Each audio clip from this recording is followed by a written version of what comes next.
మీ మోకాల నొప్పులకు ఎటువంటి సర్జరీ లేకుండా ఎపియాన్ పెయిన్ క్లినిక్ అందిస్తున్న అత్యాధునిక చికిత్స.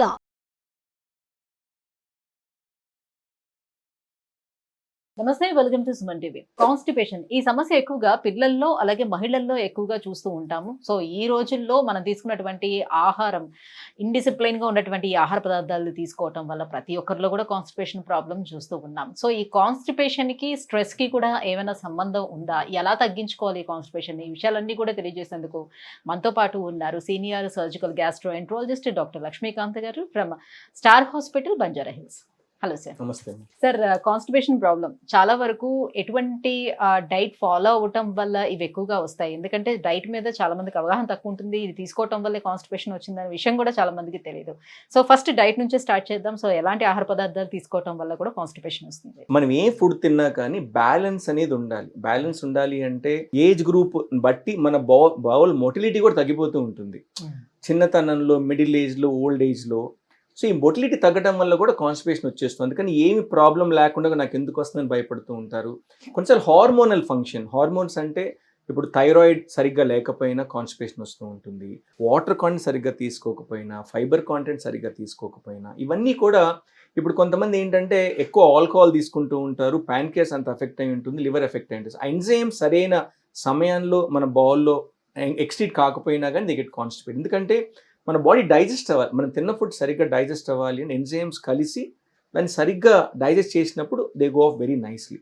సో బేసిక్గా ఈ బ్యాలెన్స్ అనేది లేనప్పుడు పీపుల్ గెట్ కాన్స్టిపేటెడ్. అంటే ఇప్పుడు చిన్న పిల్లలు ఉంటారు, వాళ్ళకి ఎందుకు కాన్స్టిపేషన్ వస్తుంది అనుకుంటే ఎర్లీ మార్నింగ్ లేవగానే టాయిలెట్ హ్యాబిట్స్ పేరెంట్స్ సరిగ్గా నేర్పించారు.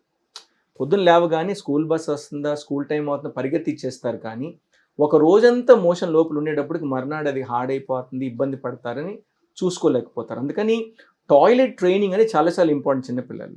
అదేవిధంగా middle age when you are going, ఇప్పుడు యంగ్స్టర్స్ ఉంటారు, వాళ్ళు తినేదంతా జంక్ ఫుడ్. అంటే వాళ్ళకి హ్యాపీనెస్ వచ్చినా ఏదొచ్చినా they ten to eat more of fat, cheesy substances, minus substances.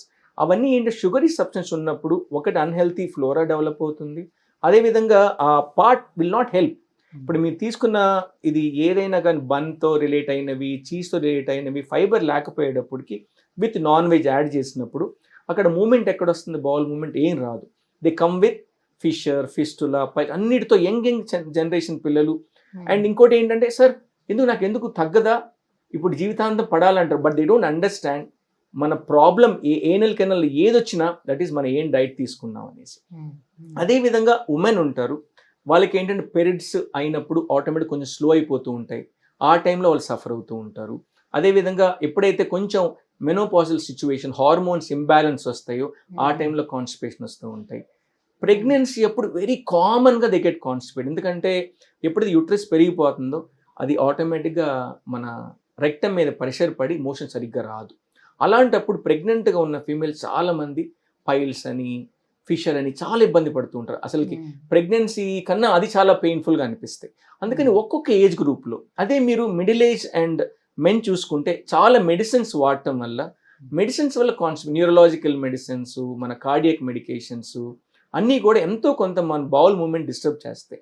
Especially psychological condition తీసుకునే మెడిసిన్స్ చాలా ఇబ్బంది పెడతాయి అనమాట. అంటే బౌల్ మూమెంట్ ఆటోమేటిక్గా స్లో చేసేస్తూ ఉంటాయి. దానివల్ల మనకు వస్తాయి కాబట్టి వాళ్ళు స్పెసిఫిక్గా మన యాక్టివిటీ అలాంటి ఎంకరేజ్ చేయడం కూడా చాలా చాలా అవసరం. అదేవిధంగా ఓల్డ్ ఏజ్ అయిపోయేటప్పటికి దంతాలు లేని వాళ్ళు, తర్వాత మూమెంట్ లేని వాళ్ళకి దంతాలు లేకపోతే సరిగ్గా చూ చేయరు. అందుకని చూ చేయకపోవటం వల్ల అట్లా మింగేస్తారు కాబట్టి ద డైజెషన్ సరిగ్గా జరగదు. They get constipated, they don't drink good water. చాలా మంది ఏంటంటే ఏదైనా రీనల్ ప్రాబ్లం వచ్చిన, హార్ట్ ప్రాబ్లం, మీరు వాటర్ తాగకూడదు, వాటర్ రెస్ట్రిక్షన్ పెట్టేస్తారు. దానివల్ల పాపం అంటే మరి వాళ్ళు తీసుకోవాలన్నా తీసుకోలేరు కాబట్టి ఆటోమేటిక్గా ఫీకల్ ఇంపాక్షన్, అంటే ఆల్మోస్ట్ మోషన్ బ్లాక్ అయిపోయి వస్తూ ఉంటారు. ఆల్మోస్ట్ ఏంటంటే సర్జికల్గా తీయాల్సి వస్తుంది అనమాట. సో ఇలా కాన్స్టిపేషన్ అనేక ఏజ్ గ్రూప్లో అనేక రీజన్స్ వల్ల వస్తూ ఉంటాయి. బేసిక్గా మనం చూసుకోవాల్సింది మన డైట్లో సరైన ఫైబర్, సరైన వాటర్ చాలా చాలా ఇంపార్టెంట్. ఇంకోటి ఏంటంటే మనం తీసుకున్న ఫైబర్ కూడా న్యాచురల్ ఫైబర్ ఈజ్ ఆల్వేస్ చాలా బెటర్. మెడిసిన్స్లో వస్తాయి, అది పర్వాలేదు, కానీ న్యాచురల్ ఫైబర్ అనేది మన బౌల్ ప్రొటెక్ట్ చేస్తుంది, మన ఎటువంటి క్యాన్సర్స్ అలాంటివి రాకుండా కూడా హెల్ప్ చేస్తుంది. అందుకని ఫైబర్ చాలా చాలా ఇంపార్టెంట్. వాటర్ చాలా మంది ఏం చేస్తారంటే మార్నింగ్ తాగాను ఈవినింగ్ తాగాను అనుకుంటారు, కానీ బ్యాలెన్స్డ్గా రోజంతా తాగడం చాలా ఇంపార్టెంట్. అంటే 8 to 12 గ్లాసెస్ అప్పుడప్పుడు తాగితే మన బాడీకి ఎప్పుడు కావాలో అప్పుడు అవసరం. నేను మార్నింగ్ తాగాను మధ్యాహ్నం నేను తాక్కున్నాను, again you can get constipated. ఇంకోటి ఏంటంటే చాలాసార్లు ఏమంటారు, మనం తీసుకునే డైట్ అన్నది ఏది కనపడితే తీసేసుకోవాలనుకున్నా, ఎప్పుడైతే అన్హెల్తీ డైట్ తింటామో any sort of bowel infection ఆటోమేటిక్గా మోషన్ కన్సిస్టెన్సీ పెరిగిపోతుంది, క్రిములు పెరిగిపోతాయి, మోషన్ స్టిక్కీగా అయిపోతూ ఉంటుంది. చాలా మంది ఇప్పుడు నేచురల్ నా దగ్గర ఓపీడీకి వచ్చే వాళ్ళల్లో స్టిక్కీ స్టూల్స్ వస్తూ ఉంటాయి. అడిగితే నాకు మోషన్ చాలా బాగుంది అంటారు, కానీ వాళ్ళ మోషన్ స్టిక్కీ రావటం వల్ల మల్టిపుల్ ఇంజురీస్ జరుగుతూ ఉంటాయి. ఎందుకు? Unhealthy food, unhealthy oils, multiple times cook అంటే చేసిన ఆయిల్స్. మార్నింగ్ ఎవ్రీడే మోషన్ అవుతుందా లేదా అనేది చూసుకుంటున్నారు తప్పితే గానీ మోషన్ నా కన్సిస్టెన్సీ ఎలా ఉందనేది చూసుకోవట్లేదు. అంటే ఇంజూరీ అవుతుంది. అంటే ఇప్పుడు ఆ స్టిక్కీ టైంలో ఆ మోషన్ ఉండటం వల్ల వాళ్ళు ఇంకా ఉండాలి అని వాళ్ళ మ్యూకోషన్ వాళ్ళే ఇంజూర్ చేసుకుంటారు ఓవర్ స్ట్రెయిన్ చేయటం వల్ల. అది ఏం సింపుల్గా ఏంటి, ఆ అన్హెల్తీ ఫుడ్ అవాయిడ్ చేయండి, ఫైబర్ ఎక్కువ తీసుకోండి. That is important thing. అంటే ప్రోటీన్స్ ఎక్కువ తీసుకోవడం వల్ల కూడా మోషన్ ప్రోటీన్ అంటే మనకు ఎప్పుడైనా సరే మన లార్జ్ బవల్ కి very important is fibre. Proteins కి అంటే మనం డైజెస్ట్ ఏదైతే చేసుకోలేమో ప్రోటీన్స్ కానీ ఫ్యాట్ కానీ they become fodder for bacteria. అందుకని మన బాడీ కొంతవరకే తీసుకోవాలి. ఎక్కువగా తీసుకున్నంత మాత్రాన not that we're going to become some magically super human being కాదు. They all become fodder for bacteria. Bacteria they take it and they utilise it, gas formation అవన్నీ వస్తాయి. అందుకని మనం ఏం తీసుకున్న మితంగా తీసుకోవడమే చాలా మంచిది. సో మోషన్ సంబంధించిన వరకు మాత్రం వాటర్ కాంటెంట్, ఫైబర్ కాంటెంట్ చాలా చాలా ఇంపార్టెంట్. సో స్ట్రెస్ కి మనకి కాన్స్టిపేషన్ కి ఏమైనా సంబంధం ఉంటుందా? స్లీప్ కి కాన్స్టిపేషన్ కి ఏమైనా అంటే న్యాచురల్ గా ఏంటంటే వెన్నెవర్ ఇప్పుడు స్లీప్ లేనప్పుడు ఆ స్ట్రెస్ వల్ల మన టాయిలెట్ సరిగ్గా అంటే వెళ్ళనప్పుడు ఇలాంటివన్నీ యాడ్ ఆన్ అవ్వడానికి ఛాన్స్ ఉంటుంది. ఇంకొకటి మనం యాక్టివిటీ కూడా చాలా చాలా important. Sedentary life style lead చేసే వాళ్ళకి ఎక్కువగా కాన్స్టిపేషన్ అవుతూ ఉంటుంది. ఏ పర్సన్ హూ టేక్స్ వాటర్ తీసేసుకొని మంచిగా జాగింగ్ వెళ్ళినా వాకింగ్కి వెళ్ళినా వాళ్ళు వద్దన్న మోషన్ వచ్చేస్తుంది, ఎందుకంటే మొటిలిటీ ఇంప్రూవ్ అయిపోతుంది. మీరు చూసారంటే ఈ కోవిడ్ టైంలో ఇంట్లో వర్క్ చేసే వాళ్ళందరికీ they had so many problems.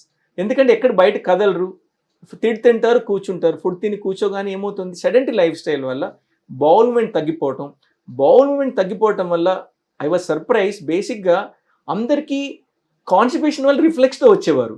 They don't realise నాకు రిఫ్లెక్స్ వస్తున్నది, కాన్స్టిపేషన్ రియలైజ్ అవ్వడానికి కూడా చాలా టైం పట్టింది. అందుకని మన యాక్టివిటీ చాలా చాలా ఇంపార్టెంట్. అందుకే అందరం కూడా ఏ డైట్ తీసుకున్నా యాక్టివిటీ చేసినప్పుడు ఆటోమేటిక్గా ఆ మూమెంట్ ఆఫ్ బౌల్ జరుగుతుంది కాబట్టి కాన్స్టిపేషన్ నివారించడానికి చాలా ఈజీగా ఉంటుంది. సో కాన్స్టిపేషన్ కోసం ఏదైతే మెడిసిన్స్ యూస్ చేస్తూ ఉంటారో లేకపోతే టానిక్స్ యూస్ చేస్తుంటారో ఇవి వాడటం వల్ల అది మనకు అలవాటు పడిపోతుంది, అవి వేసుకుంటే కానీ మళ్ళీ రాదు అనే దీంట్లో ఉంటారు.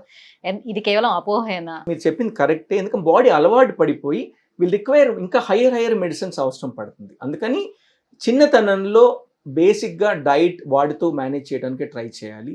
మెడిసిన్ టెంపరీగా ఇచ్చి తీసేయాలి కానీ కంటిన్యూస్గా వాడకూడదు.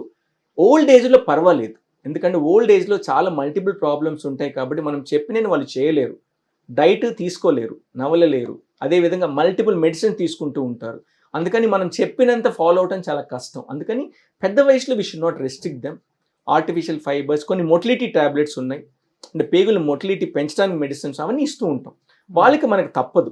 కాకపోతే యంగ్ ఏజ్లో అలవాటు కాకుండా నార్మల్ డైట్, అంటే ఇప్పుడు ఒక పిల్లలు వెళ్ళి ఒక కప్ ఆఫ్ మిల్క్ తీసుకొని వాళ్ళు గేమ్స్ ఆడారు అనుకోండి, వాళ్ళు వచ్చేటప్పుడు ఆటోమేటిక్గా మోషన్ అయిపోతుంది.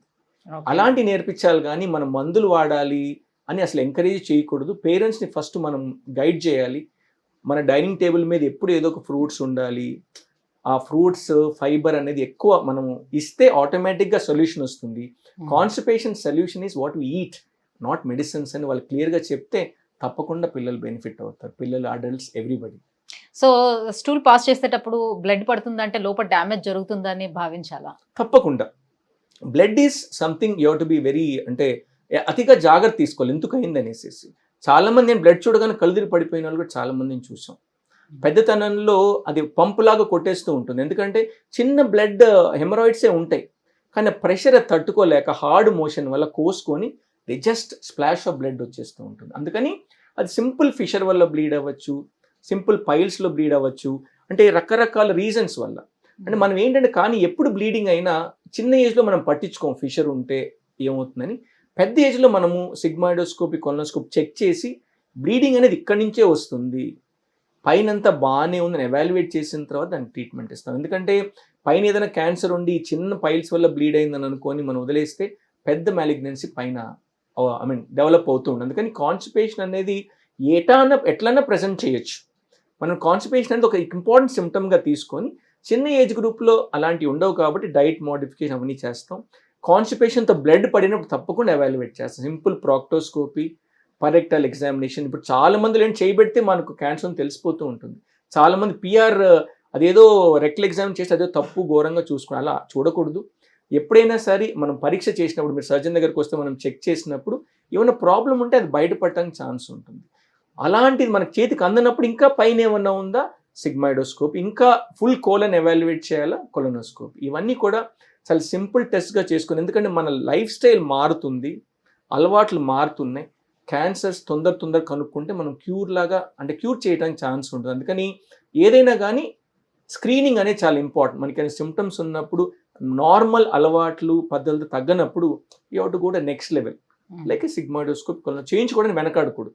సో పర్ డే లో ఎన్నిసార్లు స్టూల్ పాస్ చేస్తే మనం హెల్దీగా ఉన్నట్టు అంటే అట్లా అనే దానికన్నా ఇప్పుడు 1 మోషన్ ఇన్ ఎ డే నుంచి some times 1 motion 3 days also can be normal.